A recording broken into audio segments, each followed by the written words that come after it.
Hello friends, once again welcome to test vocab. दोस्तों, सबसे पहले आप सबसे माफ़ी मांगना चाहूँगा क्योंकि काफ़ी दिनों से हमारी वीडियोस नहीं आ रही थी और इसका एकमात्र कारण है कि हमारे लैपटॉप का जो विंडोज़ था वो क्रैश हो गया। और विंडोज़ चूँकि जेन्युइन था बट फिर भी अनफॉर्चुनेटली क्रैश हो गया और काफ़ी कोशिशों के बाद भी वो रिस्टोर नहीं कर पाए हम। और चूँकि लॉकडाउन की रिस्पेक्ट करते हुए अभी फालतू बाहर जाना भी ठीक नहीं है। तो चलिए दोस्तों, आगे बढ़ते हैं और आज का सेशन स्टार्ट करते हैं। दोस्तों, आप सबके लिए हमने एक थोड़ा सा चेंज किया है अपने पैटर्न में। अब से हम आपको वोकेबलरी के पहले एक बेसिक स्ट्रक्चर प्रोवाइड करेंगे और जैसे वोकैब है इसकी हम आपको पहले बेसिक एक आइडिया देंगे, बेसिक स्ट्रक्चर आपको देंगे विद इन 1 to 2 मंथ। और ये 2 महीने के अंदर अंदर अगर आप इसके बाद किसी भी एग्ज़ाम में बैठेंगे तो वहाँ ये नहीं होना चाहिए कि आपसे वोकेबलरी के क्वेश्चंस ना हिट हो। 2 महीने के सेशन अटेंड करने के बाद आप किसी भी एग्ज़ाम में बैठिए, आपकी वोकेबलरीज के सारे क्वेश्चन, मेजॉरिटी क्वेश्चंस आप उसको सही करके आएंगे और ये मेरी गारंटी है। और जैसे जैसे हम प्रोग्रेसिवली आगे बढ़ते जाएंगे, हम आपको इंडिया के सभी रिलेटेड जितने भी क्वेश्चंस आज तक आए हैं वोकेबलरी से, सभी हम आपको प्रोवाइड करेंगे और साथ ही द हिंदू वोकेबलरीज भी हम आपको कंटिन्यू करेंगे। बट अभी पहले बेसिक स्ट्रक्चर प्रोवाइड करना ज़रूरी है क्योंकि काफ़ी लोगों की रिक्वेस्ट आई थी कि सर पहले हमें काफ़ी बेसिक आइडियाज़ दे दीजिए, क्योंकि स्टार्टिंग ही हम द हिंदू से करेंगे तो बाकी की चीज़ें छूट जाएंगी। तो इसी को ध्यान में मद्देनज़र रखते हुए आज से शुरू करते हैं एडीएम एंड फ्रेजेस का। श्री गणेश करते हैं। चलिए, आज का पहला सेशन है दोस्तों। तो पहले सेट में आपको 36 इडियम्स हम आपको प्रोवाइड करेंगे। चलिए स्टार्ट करते हैं फर्स्ट इडियम से। पहला है add fuel to the fire. देखिए, इसका मतलब होता है आग में घी डालना। ठीक है, देखिए, अगर आप किसी भी फायर के अंदर, किसी भी आग में अगर आप फ्यूल को इंजेक्ट करेंगे, अगर आप ऐड करेंगे तो क्या होगा? अगर आप किसी भी आग में फ्यूल ऐड करेंगे तो आग क्या होगी? और भड़केगी, है ना? और भड़केगी तो मैटर क्या होगा? और वर्स होता जाएगा। आग भड़केगी तो कोई भी चीज़ का नुकसान ज़्यादा होगा, तो मैटर वर्स होता जाएगा। ठीक है, तो इसको कैसे याद रखेंगे?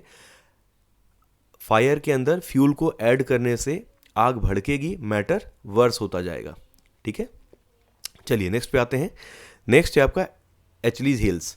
देखिए, सेकेंड वाले की बात करें तो इसका मतलब होता है वीक पॉइंट, कमज़ोर पक्ष।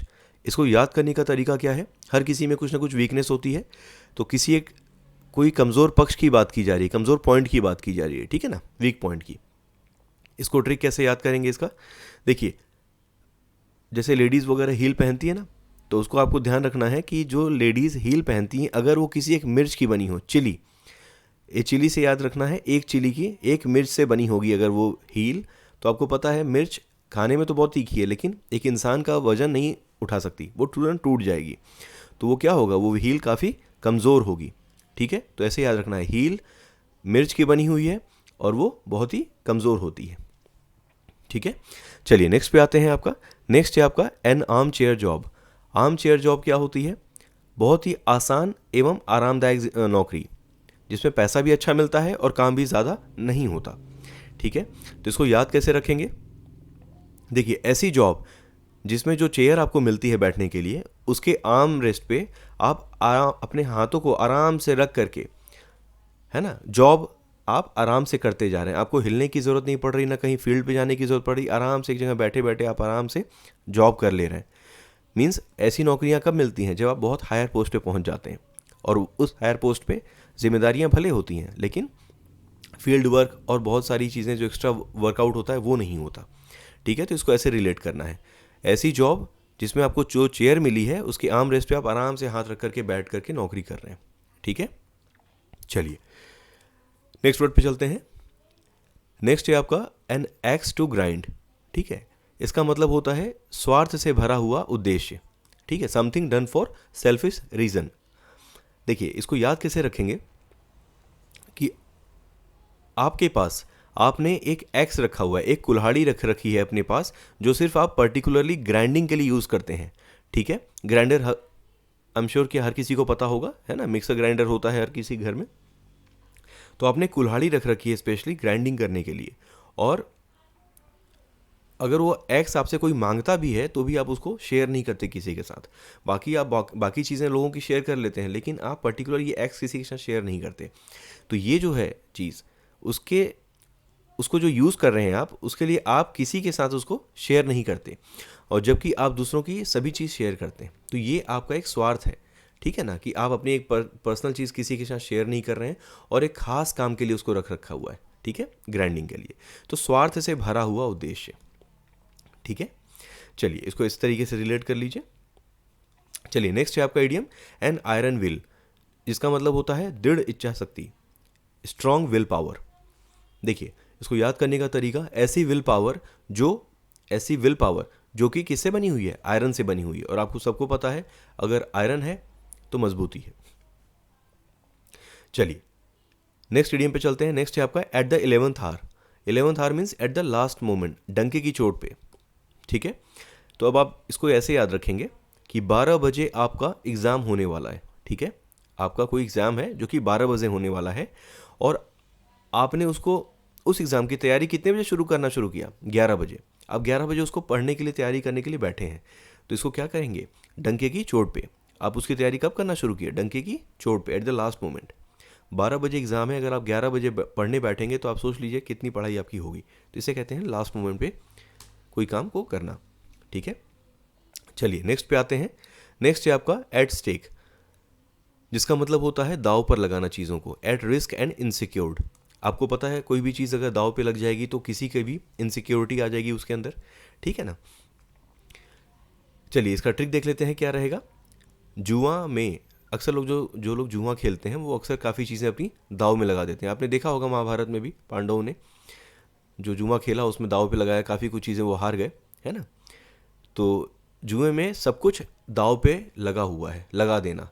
तो क्या होगा, जब आप सब कुछ अपना दाव पे लगा दोगे जुए में, तो आपकी पूरी ज़िंदगी क्या होगी, रिस्क में होगी और इनसिक्योरिटी से भरी होगी, ठीक है। तो एट स्टेक, स्टेक मतलब दाव पे। चलिए नेक्स्ट पे आते हैं।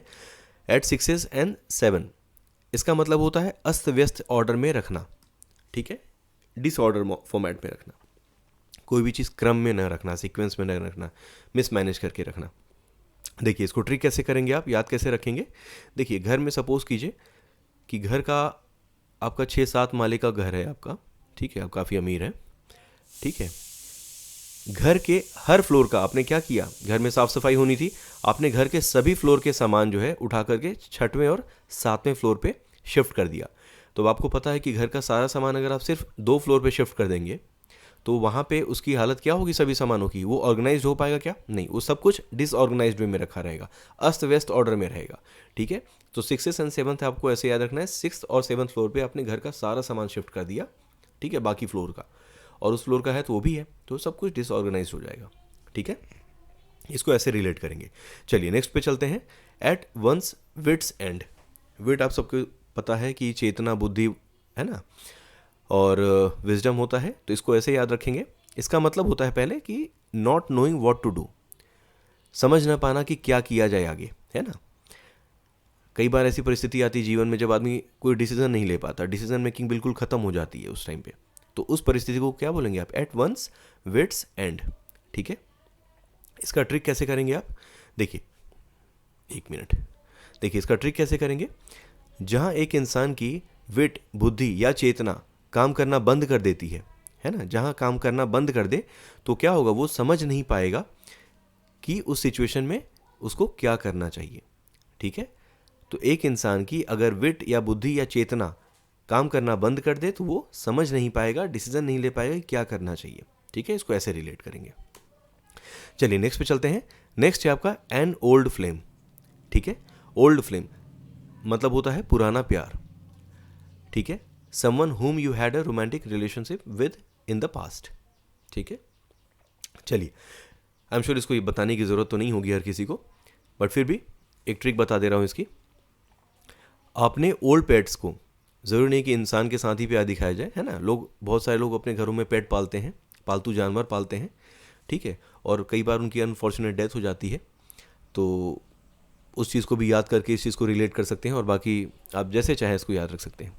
देखिए आपने एक ओल्ड पेट या किसी ने, एक इंसान ने एक ओल्ड पेट पाल रखा था, ठीक है, और उनको याद करके एक, कई बार उनको हम याद करते हैं ना, तो एक स्पार्क सा महसूस होता है हमारे अंदर, है ना, जो हमें पुराने दिनों में नॉस्टैल्जिक बना देता है, पुराने दिनों में लेके जाता है, पुरानी यादें याद ताज़ा कर देता है, ठीक है ना। तो इसको आप इस तरीके से रिलेट करेंगे, ठीक है। फ्लेम, ओल्ड फ्लेम, तो फ्लेम से स्पार्क याद रखिए, तो पुरानी चीज़ों को याद करके एक स्पार्क महसूस होता है जो कि हमें नॉस्टैल्जिक बनाता है, ठीक है। तो पुरानी चीज़ें, पुराना प्यार, ठीक है, इसको ऐसे रिलेट कीजिए। चलिए नेक्स्ट है आपका at a loss. At a loss means क्या है? निर्णय नहीं कर पाने की परिस्थिति, ठीक है। इसको कैसे याद रखेंगे? जब किसी को बहुत बड़ा, सपोज कीजिए जब किसी भी इंसान को बहुत बड़ा लॉस होता है, तो आई एम श्योर कि आपको पता होगा कि वो कुछ सोचने समझने की परिस्थिति में नहीं रहता, और इस परिस्थिति में अगर उससे कुछ डिसीजन लेने के लिए बोला जाए तो वो निर्णय नहीं कर पाएगा, ठीक है। तो इसीलिए कहा जाता है कोई भी काम करिए बहुत सोच समझ के कीजिए, ठीक है, ताकि आप अपने आप को बहुत बड़े लॉस से बचा सकें और इस परिस्थिति में ना फंसें, ठीक है। चलिए नेक्स्ट पे आते हैं, एप्पल पाई ऑर्डर। इसका मतलब होता है परफेक्ट, एकदम परफेक्ट परिस्थिति में रखना, परफेक्ट ऑर्डर में अरेंज करना चीज़ों को, ठीक है। तो इसको ट्रिक कैसे करेंगे? देखिए, आपके पास एप्पल है, आपने एप्पल, और आप एक कोई फेस्टिवल है तो उसके लिए आप पाई मतलब प्रिपेयर कर रहे हैं, ठीक है ना। पाई एक डिश होती है। तो अब आपने क्या किया, एप्पल को कट किया और कट करके पाई के ऊपर आपने एक प्रॉपर ऑर्डर में उसको सेट कर दिया, ठीक है। एक सेकेंड रुकिएगा।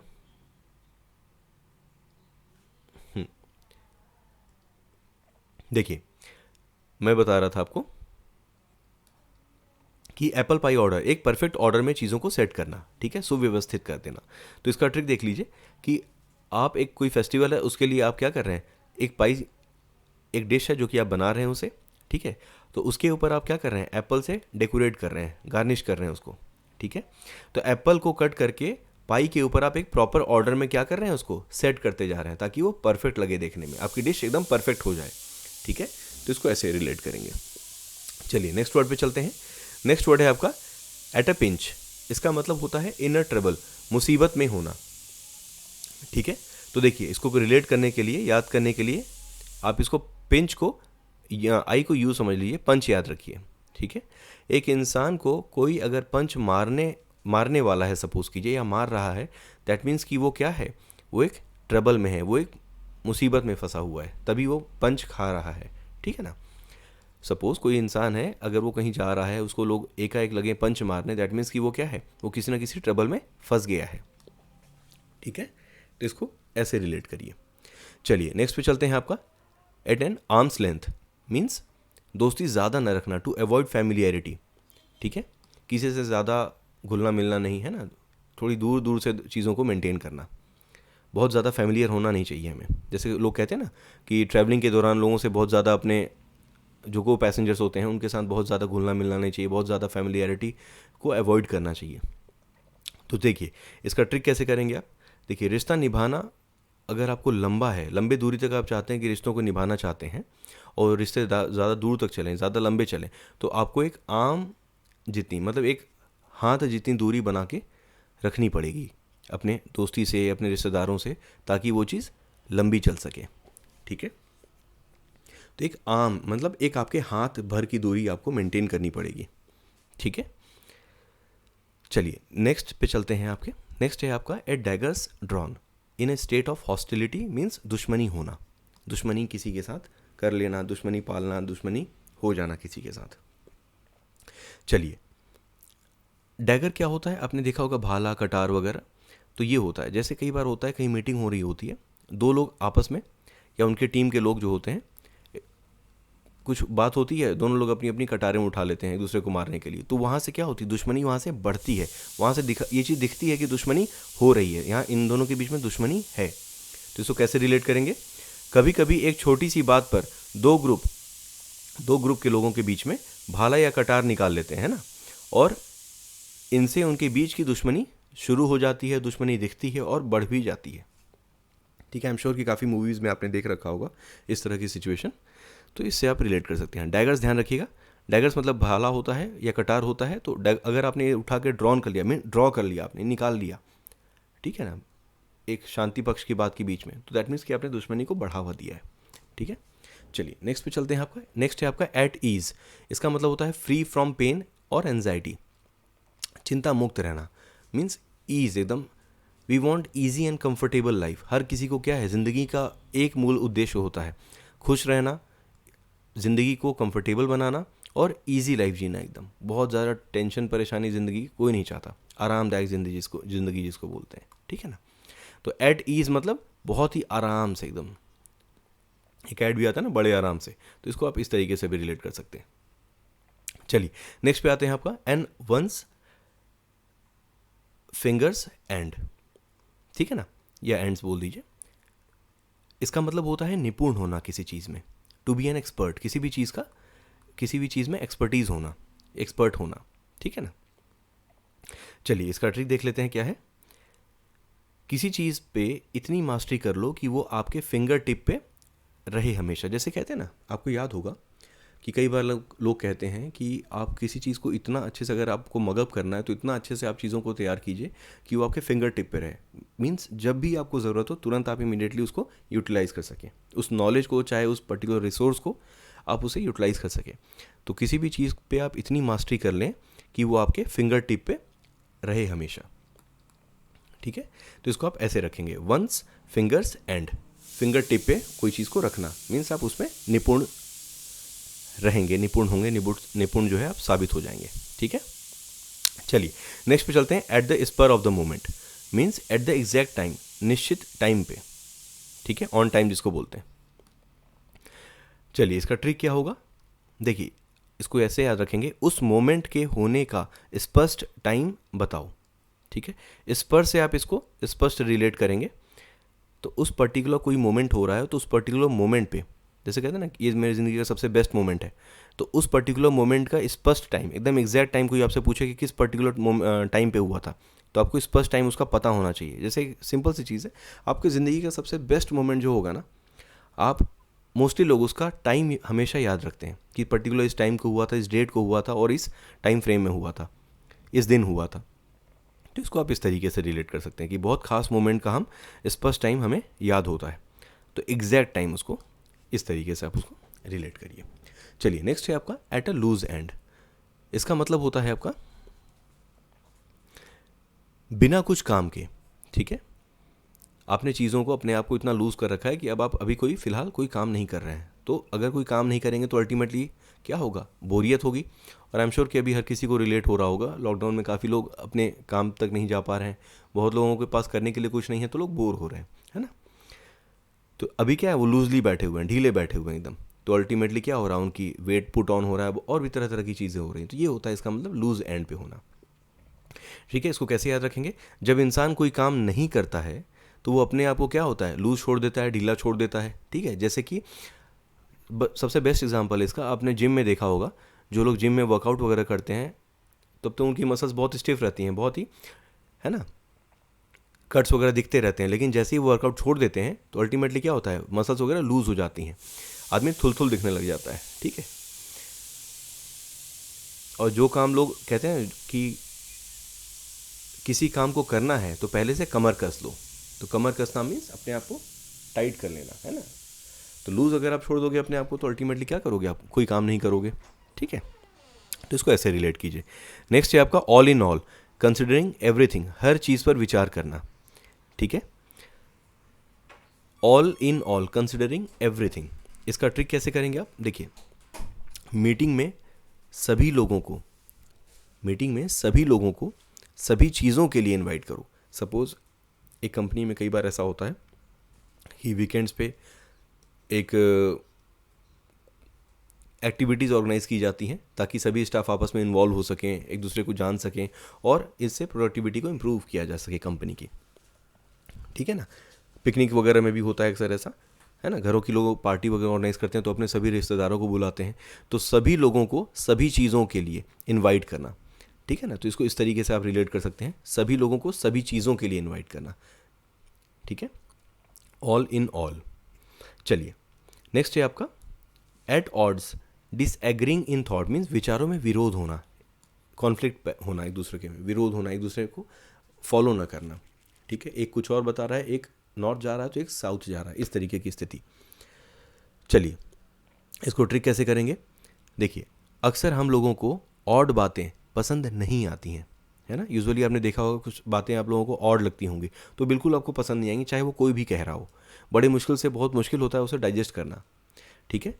तो अगर हम उनका, तो ऐसे केसेस में क्या करते हैं, हम उनका विरोध करते हैं, है ना। तो बस इसको इस तरीके से आप इसको रिलेट करेंगे।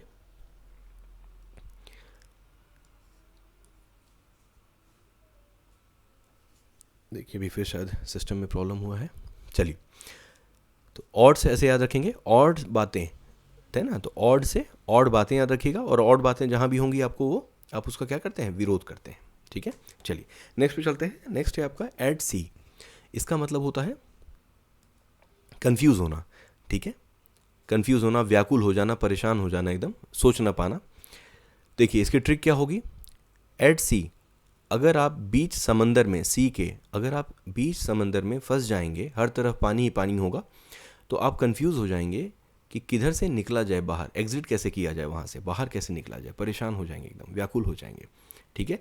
तो एट सी मीन्स बीच समंदर में फंस जाना और हर तरफ पानी पानी, कहीं से कोई स्कोप नहीं होना निकलने का, तो उस परिस्थिति में आप एकदम व्याकुल हो जाएंगे। इसको ऐसे रिलेट कीजिए। चलिए नेक्स्ट है आपका एट लॉगर्स हेड्स। इसका मतलब होता है डिसएग्री करना, ठीक है। वही चीज़ है, विरोध करना एक दूसरे का, ठीक है। आपने देखा होगा अक्सर लोग अक्सर अपना विरोध जाहिर करने के लिए एक दूसरे के प्रति क्या करते हैं, सर को टकराते हैं, सर को टकराते हुए दिखाते हैं। जैसे कि बुल फाइट आपने देखा होगा, इसका सबसे बेस्ट एग्जांपल है लॉगर्स हेड का बुल फाइट। बुल फाइट को अगर आप रिलेट करेंगे तो सीधे याद आ जाएगा आपको लॉगर्स हेड, ठीक है। मीन्स विरोध करना एक दूसरे का। और ऑब्वियसली बात है कि जो लोग विरोध करेंगे वही लोग फाइट करेंगे। कभी दो फॉलोअर्स एक दूसरे के फॉलो करने वाले आपस में लड़ाई नहीं करते, ठीक है। जिनके विचार अपोजिट होते हैं वही लड़ते हैं। चलिए नेक्स्ट पे आते हैं एट क्लोज क्वार्टर्स। इसका मतलब होता है क्लोजली किसी चीज़ को एग्जामिन करना, बहुत ही ध्यानपूर्वक किसी चीज़ को ऑब्जर्व करना। और जहाँ ये बात आती है ऑब्जर्वेशन की, तो वहाँ पड़ोसियों से कैसे बचा जा सकता है। तो पड़ोसियों की आदत होती है आस पड़ोस में हर चीज़ों की क्लोजली एग्जामिन करना, घरों में ताका झाकी करना। और ताका झाकी करे क्या करते हैं, वो देखते हैं इनके पास क्या है, ये क्या कर रहे हैं, हर तरह की जो भी चीज़ें आप सोच सकते हैं वो हर तरीके की चीज़ें पड़ोसी सोचते हैं। तो एट क्लोज क्वार्टर्स, तो जहाँ पे क्वार्टर्स लोगों के नज़दीक नज़दीक होंगे, ठीक है, जहाँ पे क्वार्टर्स जो हैं लोगों के नज़दीक नज़दीक होंगे। आप रिलेट कर सकते हैं, अभी मुंबई में जो है धारावी जो झुग्गी बस्ती है, तो वहाँ पे सबके क्वार्टर नज़दीक नज़दीक हैं, तो हर किसी को पता होता है कि लोग एक दूसरे के घरों में आसानी से ताका झाकी कर सकते हैं, क्लोजली एग्जामिन कर सकते हैं, ठीक है। इसको इस तरीके से रिलेट कीजिए। चलिए नेक्स्ट पे चलते हैं। आपका नेक्स्ट है आपका at the bottom of. Means इसका मतलब होता है किसी चीज़ के लिए जिम्मेदार होना, रिस्पॉन्सिबल होना किसी चीज़ के लिए, मेनली रिस्पॉन्सिबल फॉर। और आप सभी को पता है, इसको याद कैसे रखेंगे, किसी भी चीज़ को के लिए बेस बहुत इंपॉर्टेंट होता है। आपको सभी को पता है बेस कहाँ होता है, बॉटम में होता है किसी भी बिल्डिंग के, किसी भी स्ट्रक्चर के। तो किसी भी चीज़ के लिए बेस बहुत इंपॉर्टेंट होता है, और अगर आपका बेस मजबूत होगा तो आपकी बिल्डिंग बहुत ही टिकाऊ बनेगी। और बेस बॉटम में होता है, ठीक है। तो जो बेस होता है वही जिम्मेदार होता है बिल्डिंग के लॉन्ग लास्टिंग के लिए, उसकी एंड्योरेंस के लिए, उसकी लॉन्ग लाइफ के लिए, ठीक है ना। तो इसीलिए सेशन में हमने जो अब से जो चेंजेस किया हुआ है, इसीलिए हम आपको बेसिक वोकैब का भी स्ट्रक्चर प्रोवाइड कर रहे हैं, ताकि आपका बेस मजबूत हो सके, ताकि आपका बेस जो है, जो चीज़ मेन जिम्मेदार है, जो मेन रिस्पॉन्सिबिलिटी है, वो बेस की ही होती है ना। इसलिए आपका बेस स्ट्रॉन्ग किया जा रहा है। तो इसको आप ऐसे रिलेट कर सकते हैं, एट द बॉटम ऑफ। तो बॉटम में क्या होता है, बेस। तो बेस हर चीज़ के लिए क्या होता है, मेनली रिस्पॉन्सिबल होता है। तो इसको ऐसे रिलेट कीजिए। चलिए नेक्स्ट है आपका एट रैंडम। इसका मतलब होता है विदाउट डेफिनेट एम, बिना किसी उद्देश्य के। कैसे है ना कि अंधेरे में तीर चलाना, तो इसको इस तरीके से आप कह सकते हैं कि वर्किंग विदाउट एनी डायरेक्शन, अंधेरे में तीर चलाने के बराबर ही होता है। अगर आपने ज़िंदगी में कोई टारगेट नहीं सेट किया, रैंडमली कभी इधर जा रहे हैं, कभी इस तरफ जा रहे हैं, कभी इधर जा रहे हैं, तो कोई पर्टिकुलर डायरेक्शन जब आप नहीं देंगे अपने आप को, तो आप क्या रहेंगे, बिना किसी उद्देश्य के रहेंगे। और कोई पर्टिकुलर जब तक आप एम सेट नहीं करेंगे, तो उसी हिसाब से जब उद्देश्य नहीं होगा तो सफलता उस हिसाब से नहीं मिलेगी। आज आप होटल मैनेजमेंट कर रहे हैं, आपका मूड चेंज हुआ, आपने लॉ पढ़ाई करना शुरू कर दिया, 1 साल के बाद आपने जो है इंजीनियरिंग में एडमिशन ले लिया, तो आप सोच के देखिए आप क्या अल्टीमेटली बन के निकलेंगे। तो ये चीज़ होता है रैंडमली किसी चीज़ को करना बिना किसी उद्देश्य के काम करना। ठीक है, चलिए, इसलिए प्लानिंग, प्रॉपर एग्जीक्यूशन बहुत ज़रूरी है। चलिए, नेक्स्ट है आपका एज्यूम एयर्स। इसका मतलब होता है घमंडी होना। बहुत लोग होते हैं अपने आप को प्रिटेंड करते हैं ना कि हम बहुत ही बड़े हैं, बहुत ही हाई फाई हैं, इस तरह की चीज़ें अपने आप को घमंडी साबित करते हैं, अपने आप को घमंडी दिखाते हैं कि हम बहुत ये हैं। तो वैसे लोगों की जो मानसिकता होती है वो घमंडी होती है। ठीक है, घमंड भरा होता है उनके अंदर। चलिए, तो इसको ट्रिक कैसे करेंगे? देखिए, कुछ लोग हवा में एज्यूम कर लेते हैं, एयर से याद रखिएगा, एज्यूम इन एयर। कुछ लोग हवा में ही एज्यूम कर लेते हैं कि वो सबसे बेहतर है, या ये उनका क्या होता है, जो लोगों के अंदर ये होता है, कुछ लोग हवा में ऐसे ही एज्यूम कर लेते हैं कि वो सबसे बेहतर है समाज में, उनसे बेहतर कोई नहीं है। तो ये उनका एक्चुअल में क्या होता है? क्या एक्चुअल में ऐसा पॉसिबल है कि ए जो है हमेशा बी से बेहतर हो? कभी ऐसा नहीं हो सकता। कोई ना कोई ऐसा प्रॉस्पेक्ट ज़रूर आएगा कि ए जो है डाउन होगा बी से, बट लोगों को ऐसा लगता है। तो ऐसे केस में उनका क्या होता है? ये घमंडी वाला जो एटीट्यूड होता है वो दिखता है। ठीक है, चलिए नेक्स्ट पे आते हैं। नेक्स्ट है आपका एबव बोर्ड। इसका मतलब होता है ऑनेस्ट होना। ठीक है, इसका ट्रिक क्या है? देखिए, बोर्ड एग्जाम में अगर आपको एबव रैंक लाना है, बोर्ड में अगर आपको एबव रैंक लाना है, मीन्स टॉप पे आना है, तो आपको अपनी पढ़ाई के प्रति ईमानदार रहना होगा। ठीक है, इसके बहुत से तरीके हैं याद करने के, आप फिलहाल अभी इसी को रिलेट कीजिए। ट्रिक हम बहुत से तरीके के बना सकते हैं, इवन आप भी बना सकते हैं, कोई बड़ी चीज़ नहीं है। बट पॉइंट ये है, जो भी चीज़ ट्रिक बनाइए, मेरी एक रिक्वेस्ट है आप सभी से, बहुत इंपॉर्टेंट पॉइंट मैं आपको बता रहा हूँ। कभी भी अगर कोई भी चीज़ ट्रिक से याद कर रहे हैं, उसका एक ही ट्रिक को याद रखिएगा। अगर आपने मल्टीपल ट्रिक से सोचा कि ये क्या बता रहे हैं, इनसे बेहतर मैं बता लूँगा, आप करिए, आप अपने ट्रिक से याद कीजिए, लेकिन उसी ट्रिक को पकड़ के लाइफ लॉन्ग चलिएगा। नहीं तो होगा कि ये, अगर आपने ट्रिक ए को फॉलो किया, फिर आपने बीच में मूड चेंज हुआ, आपका बी ट्रिक पे आप आ गए, फिर सी पे आ गए, तो इवेंचुअली वो चीज़ रिलेट नहीं हो पाएगी जब आपके सामने एग्ज़ाम में वो चीज़ आएगी तो। ठीक है, कई बार दिक्कतें होती हैं इसको याद रखने में, रिटेन करने में। तो इसलिए अगर आपको ट्रिक नहीं पसंद आए, कोई सी भी, आप अपने हिसाब से बना लीजिए, मैं सिर्फ आपको एक गाइडेंस दे रहा हूँ। चलिए नेक्स्ट पे चलते हैं। After one's own heart. इसका मतलब होता है समान रूपी व्यक्ति, सिमिलर टाइप के लोग, sharing similar values, ideas and interest. ठीक है, चलिए, अक्सर लोग शादियों के टाइम पे लोग गुण मिलाते हैं ना, तो एक तरह से इसको इस तरीके से आप देख सकते हैं कि समान रूपी लोगों को प्रेफर किया जाता है। ये तो सिर्फ एग्जाम्पल था। चलिए, इसको कैसे ट्रिक करेंगे? देखिए, मुझे अपने जैसे, अपने हार्ट जैसा इंसान की तलाश है। ठीक है, सिमिलर एकदम, तो इसको इस तरीके से रिलेट कर सकते हैं। ओन हार्ट मीन्स अपने दिल जैसा, जैसा मेरी सोच है, जैसे मेरी मानसिकता है, जैसे मेरे अंदर भाव है, उस तरीके का इंसान मैं ढूंढ रहा हूँ। ठीक है, तो समान रूपी, तो अल्टीमेटली आप ढूंढ क्या रहे हैं? अपने जैसी व्यक्ति को ढूंढ रहे हैं।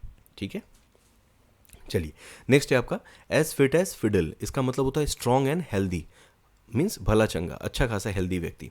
तो इसको सिंपल ही है, as fit means stay fit, इसको सिंपली रिलेट कीजिए स्टे फिट से। As fit as fiddle means stay fit, strong and healthy.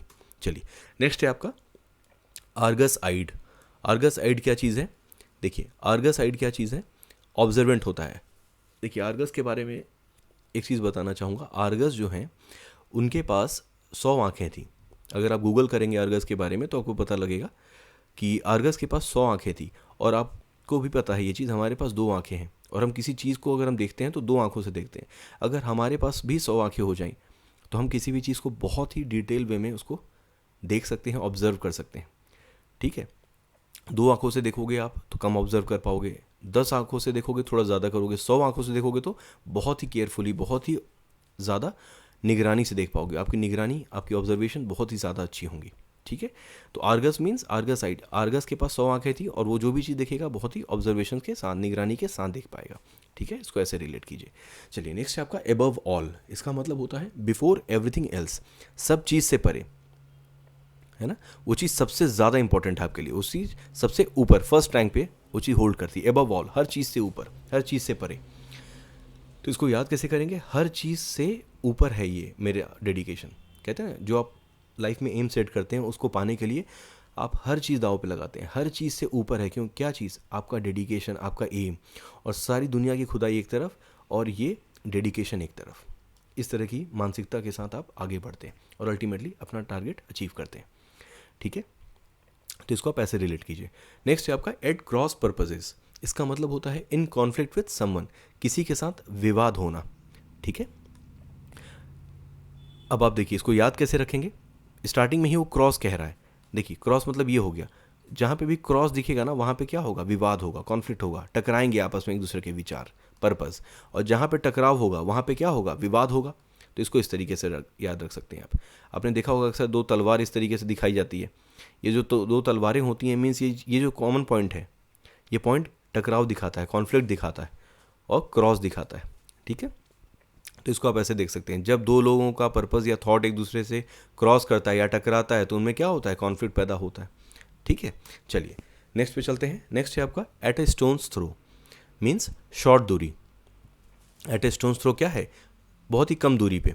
लोग कहते हैं ना कि इनका, सपोज किसी ने आपसे पूछा कि उनका घर कहाँ पे, आपने बोला यहाँ से मैं पत्थर फेंकूंगा ना तो उनके घर तक पहुँच जाएगा, इतना नज़दीक है। तो ऐसी डिस्टेंस जिसको आप एक स्टोन फेंक के कवर कर लें, उतनी ही दूरी तक मैं दौड़ूंगा, है ना। एग्जाम्पल जैसे बोल रहे हैं, अगर आप एक मोटे व्यक्ति को बोलिए कि तुम दौड़ के दिखाओ तो बहुत दूर नहीं दौड़ पाता, है ना। तो वो क्या है, एट ए स्टोन्स थ्रो, मीन्स बहुत ही शॉर्ट दूरी के लिए। इसको आप इस तरीके से रिलेट कर सकते हैं। चलिए नेक्स्ट है आपका एट नॉट, मीन्स डिसरिगार्ड करना, treat as of no importance, किसी को तवज्जो न देना, किसी को कम महत्व देना। ठीक है, देखिए इसका ट्रिक क्या है, अगर आपके अंदर, किसी इंसान के अंदर नॉटी एटीट्यूड होगा तो नॉटी एटीट्यूड वालों को कोई इंपॉर्टेंस या रिस्पेक्ट नहीं देता है। ठीक है, बहुत से एग्जाम्पल्स हैं सोसाइटी में। अगर किसी का नॉटी एटीट्यूड होगा और फैमिली को पता होगा उनके, तो उनकी इंपॉर्टेंस क्या होती है, आस पड़ोस में लोग उसको क्या कहते हैं, कम महत्व देते हैं ना, रिस्पेक्ट नहीं देते। तो रिस्पेक्ट चाहिए तो एक प्रॉपर एटीट्यूड के साथ राइट एटीट्यूड होना बहुत ज़रूरी है, एटिकेट्स होना बहुत ज़रूरी है। चलिए नेक्स्ट पे चलते हैं। आपका नेक्स्ट है आपका एन आई वॉश, मीन्स होता है ए प्रिटेंस। इसका मतलब होता है बहानेबाजी करना, ढकोसला, दिखावा करना, है ना। एक तरह से ब्रेन वॉश कर देना, आई वॉश कर देना। और आप एक फेक चादर आप ओढ़ करके रख लेते हैं, ढकोसलेबाजी करना, ढकोसला दिखाना, ढकोसलापन अपना लेना, है ना, बहानेबाजी करना। तो देखिए किसी की आई वॉश या ब्रेन वॉश अगर आप कर देते हैं जिससे कि वो आपकी बातों में आ जाएगा और ये सच में, और उस बात को वो सच मान लेता है। मीन्स अगर वो चीज़ गलत भी होगी ना, उसको वो सच मान के बैठ जाएगा, वो प्रिटेंड करेगा कि वो चीज़ सही है, वो एज्यूम कर लेगा वो ये चीज़ें क्या है, यही चीज़ होती है ढकोसलेबाजी। ठीक है, एन आई वॉश। ठीक है, चलिए नेक्स्ट पे चलते हैं। नेक्स्ट है, अब आज आपका सेशन काफ़ी हो गया लंबा, और दोस्तों यही सेशन आपका एंड होता है। और मुझे उम्मीद है आपको ये सेशन पसंद आया होगा। अगर ये सेशन पसंद आया तो इस वीडियो को लाइक करिए और चैनल को सब्सक्राइब कीजिए और अपने ज़्यादा से ज़्यादा दोस्तों तक शेयर कीजिए इस सेशन को। चलिए दोस्तों, मिलते हैं अगले वीडियो में। तब तक के लिए जय हिंद, जय Bharat, stay safe, thank you.